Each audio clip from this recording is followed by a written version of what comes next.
By 1999, The Legend of Zelda was an unprecedented success, each title in the series selling millions of copies amid universal acclaim and recognition. Ocarina of Time was hailed as the greatest game of all time by many critics, and single-handedly kept the Nintendo 64 in competition with the juggernaut that was Sony's new PlayStation. The series was praised for its, at the time, realistic graphics and revolutionary 3D gameplay. The battle system was masterfully crafted, the story was delivered brilliantly considering the limitations of the N64, and fans couldn't wait for more. And while Majora's Mask delivered on that promise, when Nintendo had announced that they were working on the follow-up to the Nintendo 64, codenamed Dolphin, such a stupid console name, I'm so happy they changed it. Nintendo never has dumb console names. The anticipation to see how realistic Link and Ganondorf and company would look on a more powerful system was growing by the day.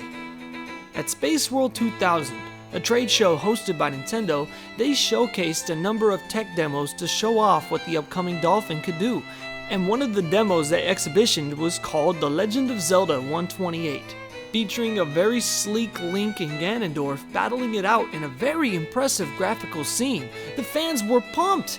The Dreamcast had already showed what possibilities were available with 128-bit hardware, and with hype building around Sony's upcoming PlayStation 2, would Nintendo's new console bounce them back and help launch them back into the forefront of gaming?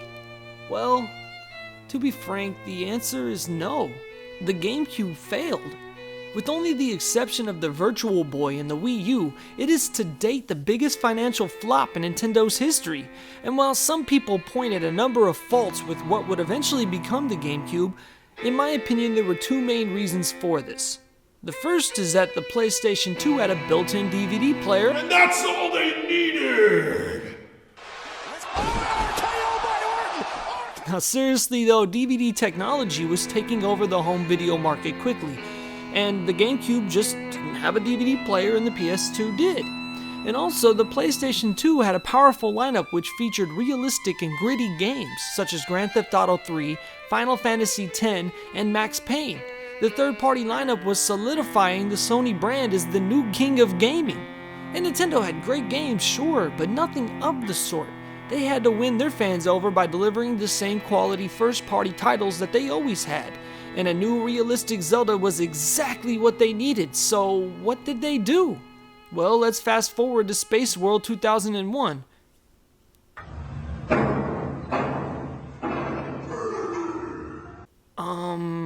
What?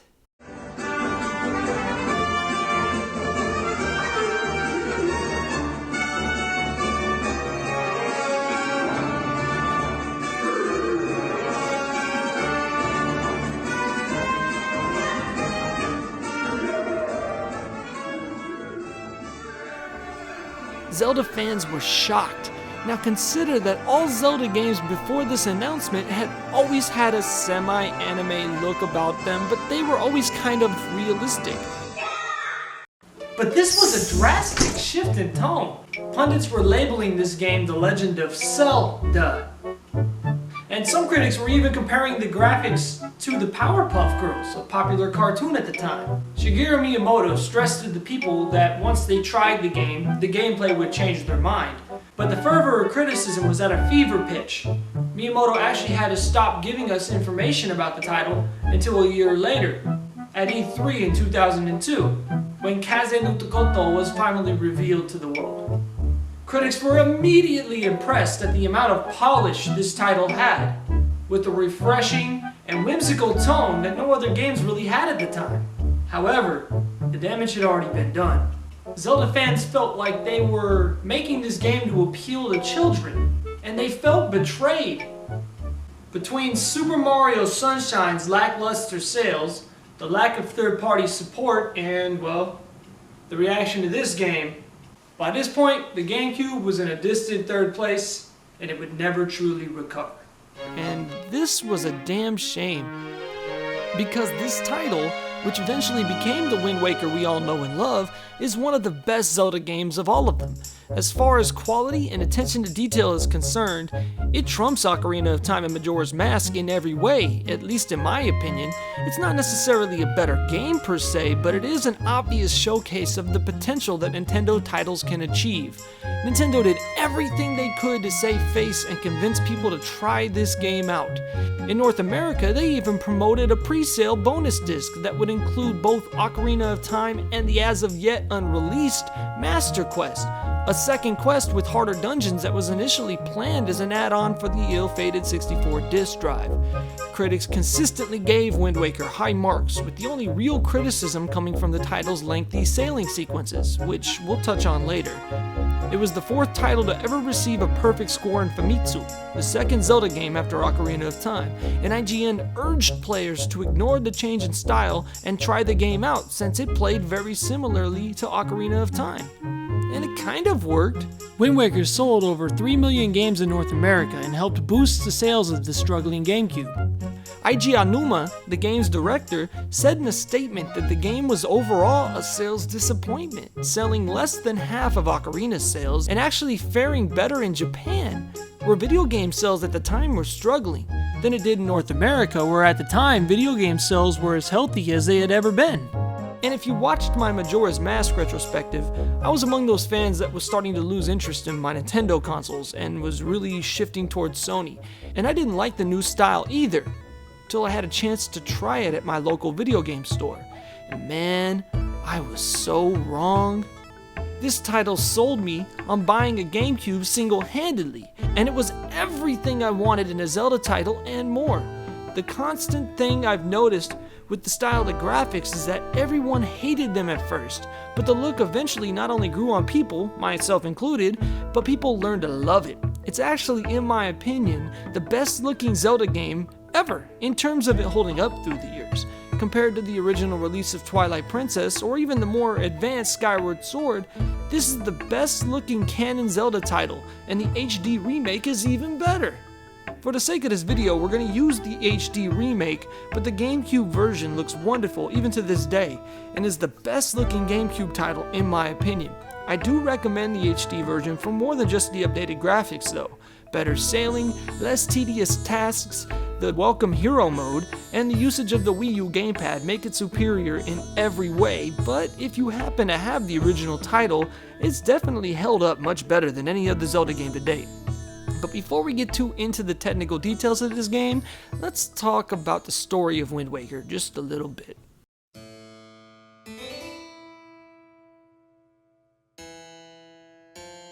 If you've seen the original prologue to the Wind Waker, you know it's pretty good. It really explains the story well, and there's no way I'd be able to recite the prologue any better or more dramatically than the game actually does. So rather than try to reenact it, I'm just going to give a brief rundown of the story leading up into the game's beginning. The game takes place several centuries after Ocarina of Time, in which Ganondorf is defeated by Link, the hero of time, and is subsequently sealed away by Zelda and the Six Sages. The game begins the New World timeline, or Adult Link timeline. The game is set on a vast ocean dotted with tiny islands known as the Great Sea. A legend, passed down amongst the islands, tells of an ancient kingdom that was attacked by a great evil called Ganon. Ganon was eventually defeated and sealed away by a boy known as the Hero of Time, who wielded the Blade of Evil's Bane. Sometime after the boy left the kingdom, as following his victory he traveled back in time to his childhood, Ganon reappeared and attacked once again, but neither the boy nor the blade reappeared. The ultimate fate of the kingdom remains a mystery. The story then shifts to a small island on the Great Sea, Outset Island, where lives a young boy named Link with his sister Auril and their grandmother. The elders of Outset Island customarily dress their male youths in green, like the Hero of Time, when they reach a certain age. While Link is celebrating his coming of age, a gigantic bird flies overhead and drops a girl into the Forest of Fairies, a wooded area on top of Outset Island. Link rescues the girl from bokoblins in the woods, but as he returns, Auril is kidnapped by the bird. The rescued girl introduces herself as the pirate Captain Tetra, who reluctantly agrees to help Link rescue his sister. With Tetra and her pirate crew's assistance, Link finds Arl on an island called the Forsaken Fortress, along with 2 other kidnapped girls from Windfall Island. But before he can rescue them, he is captured by the giant bird known as the Helmelrock King. The bird then takes him to the top of the tower where a man in black stands. With a single shake of the head from the man in black, the bird flings Link far out into the sea. Link is rescued on Windfall Island the next morning by a talking boat that calls himself the King of Red Lions. The boat tells Link that the giant bird is controlled by Ganon, the same evil from the ancient legend. He also says that for Link to defeat this evil, he needs to find the 3 pearls of the goddesses, Forore's Pearl, Din's Pearl, and Nairu's Pearl, to gain the power he needs to rescue Arl. Will Link be able to travel the Great Sea and discover where these pearls lie?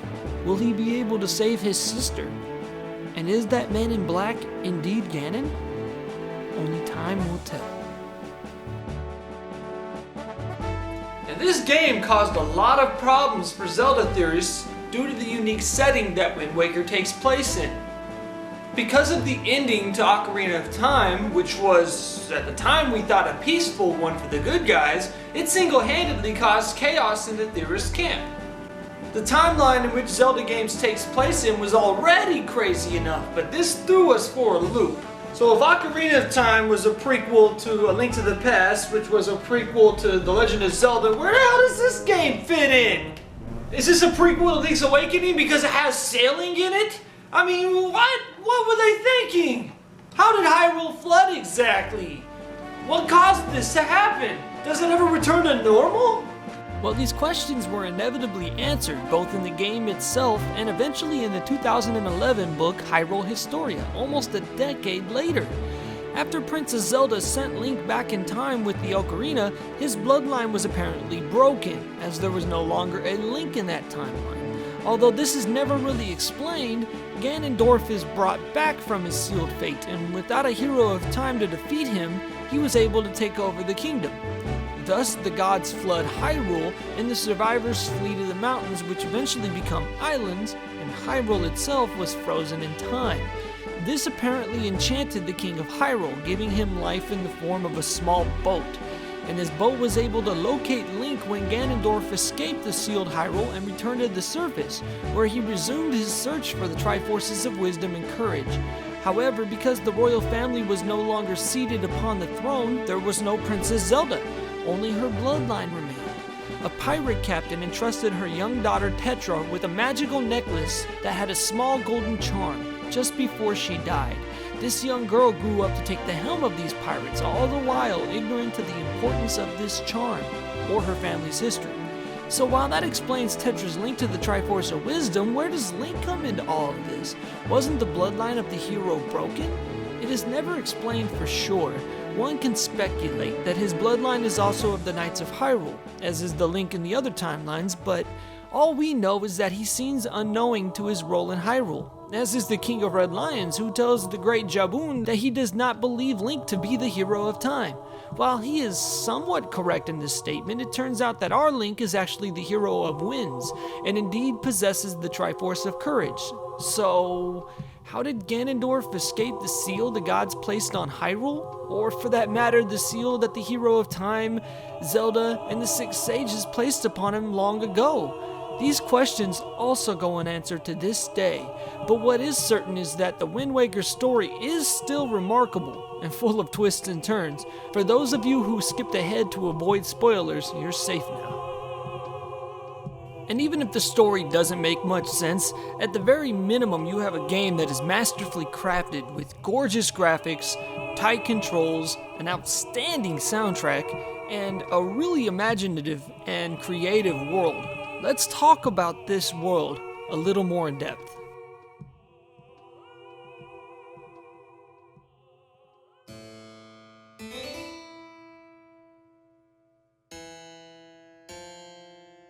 I've said it once and I'll say it again. This game is beautiful, like Julia Roberts in Hook when she was blown up to human-sized beautiful. Even when you're out on the open sea all alone, the clouds and the waves and the wind are all animated around you, and it helps to create this sense of vastness. But when Link does find land, the quality of these graphics really hits you in the head. And you can truly appreciate the art that the game designers used. Forest Haven gives the player a sense that you're in a tropical forest. Dragon Roost Island feels like a hot and dangerous place, yet one that has a robust and lively population of the Rito folk that have mastered the climate. Outset Island feels safe, Windfall feels bustling and full of life, and the Forsaken Fortress, it lives up to its name perfectly. The cel-shaded style was already popular when The Wind Waker released in 2002, but there were few titles that really nailed the potential that cel shading could have. Most just look like cheap cartoons. The Wind Waker didn't just use this as a way to cut corners, nah. This is one of the most beautiful titles in its generation, and unlike most games, even the cel-shaded ones, it holds up so well, even today. The Wind Waker does not look dated. Sure, you can see the outdated technology if you look at the trees or the shadows, but you're so busy feeling entrenched in this cartoony yet lively world that you barely even notice these things. And it doesn't stop there. The music in this game? Oh man, music. It's one of the best soundtracks in the series, and I'd go so far as to say it's my favorite, only behind the next title in the franchise. Young Link's immature voice is a little different than the N64 games, yet still sounds familiar. But the sound effects and the small touches, for example the musical chords that play when Link strikes an enemy with his sword, give this game character and polish that little could compete with. The songs fit each location and situation perfectly, and you'll find yourself completely enveloped in this game by the time you're near the halfway point. Now this was the first title in the Zelda series that began to use recorded music. All of the games before The Wind Waker use MIDI music, which is much simpler and is reproduced by the console's sound chip. Wind Waker does still have some MIDI music in it, but some of the songs were actual recorded tracks, and this was the first step in Zelda games having fully orchestrated soundtracks, and the quality of these songs shows brightly here. But what separates The Wind Waker from those other franchises more than just the technical polish was the gameplay itself. You took what Ocarina of Time and Majora's Mask had established as the Zelda formula, a level of quality unmatched by every other video game franchise, and you gave it a fresh new look. It was like a new coat of paint on a new car, and that car just so happened to be a Ferrari. Okay, maybe it was a boat with a dragon head, but whatever. You can take that game, The Wind Waker, which is now, 14 years old. Holy I'm getting old as hell. There are people alive in high school that weren't alive when this game came out. Wow. I'm having a midlife crisis live on camera, baby. Woo! Time to go buy me a Porsche. In my opinion, this game is the standard when you look at games that didn't age. You can play this game on the GameCube right now, and no other game on the GameCube holds up this well. It's amazing. And while the amazing controls didn't hurt either, this took the wonderful 3D gameplay of the N64 games and improved upon it to perfection. In fact, until the two GameCube games were remade for the Wii U, I really thought this was the best controlling Zelda game. It was neck and neck with the GameCube version of Twilight Princess. You never feel cheated by the controls. When you miss an attack or a jump or you fall from a ledge, you feel like you made a mistake and not like you were cheated. The new items in this game are a blast to use, and controlling your boat feels natural and fun, which brings us to one of, if not the only, real criticism that this game has, as far as things that outright are negative marks: the sailing. Now in the Wii U title they completely fixed this problem. Adding the swift sail and allowing for quicker playing of the songs makes it much faster and easier to travel the Great Sea, but on the GameCube you really had to plan your route and taking your time getting there. And there isn't a whole lot to do on this overworld. Its size actually becomes a negative mark in this aspect, as sailing from one island to the next can get rather boring and mundane after a while. And we'll come back to the Wii U improvements in just a second, as there are quite a lot of them, and they're very significant. The open explorable world is the biggest of any Zelda game to date as far as the actual scale of the overworld. I mean, this map is enormous. It's a 7x7 grid of large areas that Link and the King of Red Lions can sail to. Each square has its own island or structure in it, and each island can be explored. Now, some of them are small and insignificant. Link might only find a chest on one, but on another he might find an entire dungeon or a town or some sort of explorable place. And these islands that do have significant explorable locations are rather rare for such a large map, and this does hurt the game a little bit. The other criticism, though not nearly as universal, and not nearly as bad either, is the game only has 7 main dungeons, with 3 sub-dungeons. For such a massive game to explore, there's only a handful of places where Link actually has to explore and battle bosses and collect items and whatnot. This isn't too big of a deal when you realize that these are really well designed and brilliant dungeons, but none of them are terribly difficult, and that's another slight blemish on this game. It's a very easy game. Now, on the Wii U version, there is a hero mode, but the GameCube's version doesn't have one, and its biggest challenge comes from its annoying end quest. At the end of the game, you must gather specific charts to uncover certain in-game items you need to beat the game. And guess who you deal with here? Yep, Tingle! Yay! Oh, Jesus, will somebody just kill this guy already? Seriously, I'll pay you. Like, at least less than what he's charging. Will you take some Lala milk? Maybe a copy of Pet's Dog's Talent Show? It's a good game, man. It's a great game. And trust me, a lot more fun than Tingle. Dude, I'll even throw in Madden 97. In case you haven't noticed in this series yet, I love Tingle so much. I love how you bust him out of prison, and that in itself is a little shady, Link. And how does he repay you? By charging you up the ass to decipher these charts so you can beat the game. I hope you've been saving rupees. Otherwise, have fun grinding in the Savage Labyrinth to get more. If you don't plan for this part, you'll be rupee farming for hours and hours and hours all for this asshole. You know what, ladies and gentlemen? Can I just get a collective, fuck you, Tingle? Fuck you, Tingle! Thank you very much. Ladies and gentlemen, you're lovely. Thank you. Luckily, the Wii U version fixes this as well, and this is as good a time as any to talk about the newest Nintendo console's reimagining of this classic game. Wind Waker HD fixes this sequence by limiting the amount of times you actually need to use Tingle. Instead, the items you seek are actually in the locations of the charts for the first game. This cuts down on the time you have to gather rupees and actually on the time itself you must search.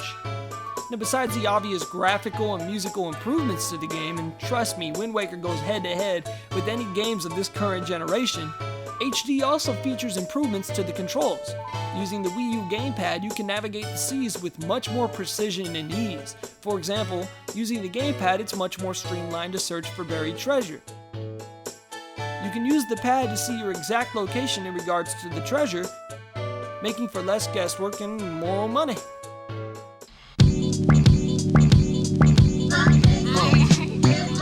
You can also quickly switch out items, making for a faster menu interface with less pausing of the action, and it frees up buttons for items that you use more often. This means you rarely need to equip items like the Wind Waker baton itself. The Wind Waker is used in this game to play songs that can manipulate the environment around Link. You can change the wind's direction, move forward in time, warp to different points on the Great Sea, and even mind control people. Kid finna knock himself out.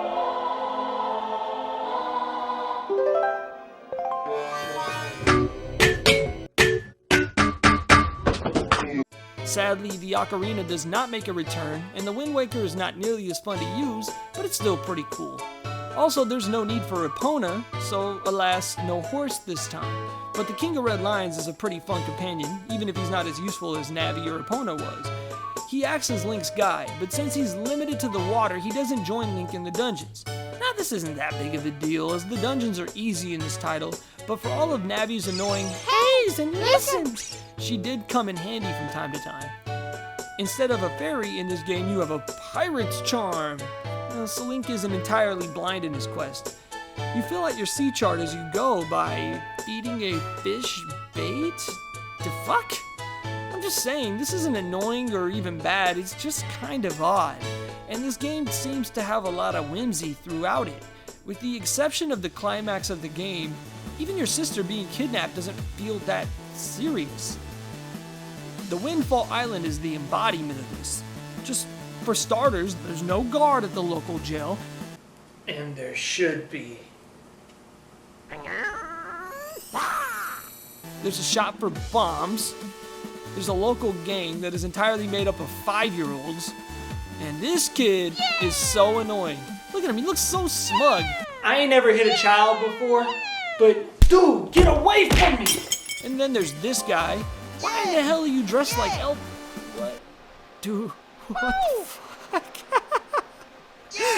I'm sorry.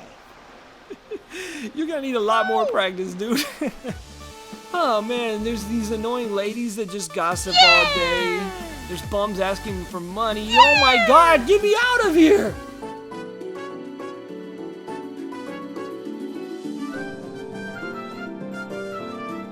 Well, at least there's not slavery in Wind Waker. Yay! Yeah. That's not good. The sea really does feel like an uncharted wilderness. You run into big octos that stir up crazy storms, crazy gods that sit in the center of cyclones, and even ghost ships. And these battles are real fun. In fact, all of the boss battles in this game are epic. In particular, a boss battle near the end of the game that actually inspired a boss battle at the end of Twilight Princess. But that's another story. The freedom of this game really does give the player a sense of adventure that is unparalleled in any other Zelda game, even Ocarina of Time and Twilight Princess. While this open world does come with faults, you actually feel like you're an explorer on the open seas. Nintendo nailed this. This is maybe the only Zelda game that really does feel like it.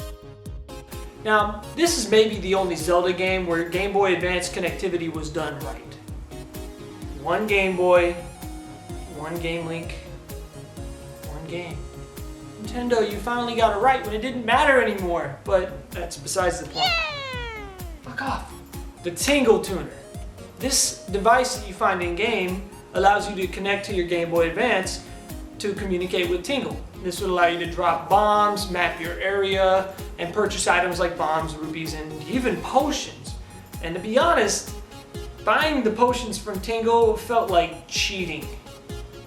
But at least he's useful for once.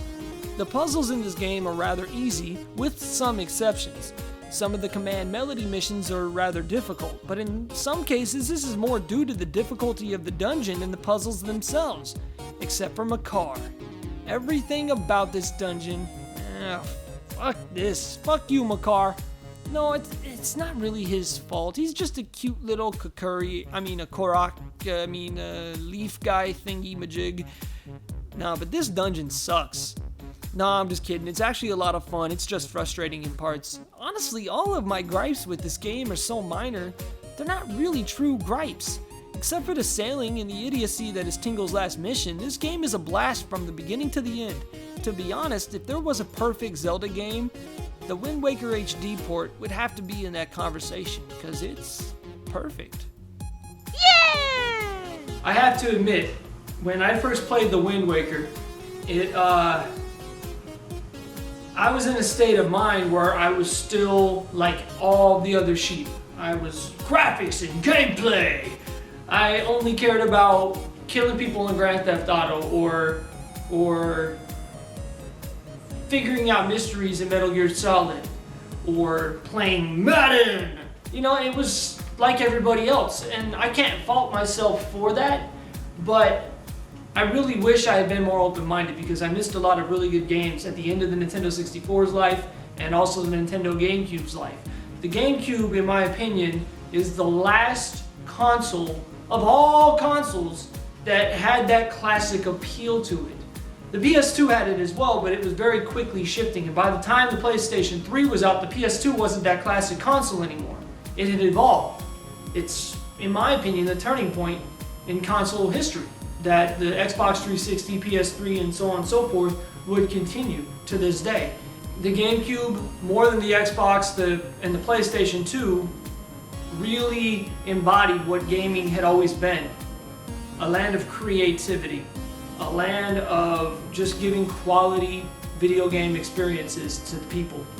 Not just this game, but in my opinion, this is the embodiment of the GameCube. It's exactly what was wrong with us as gamers in the early 2000s. And why video game today, a lot of people, myself included, look at it and think, what happened? Well, maybe if we had all bought this instead of this, things would be a whole lot different.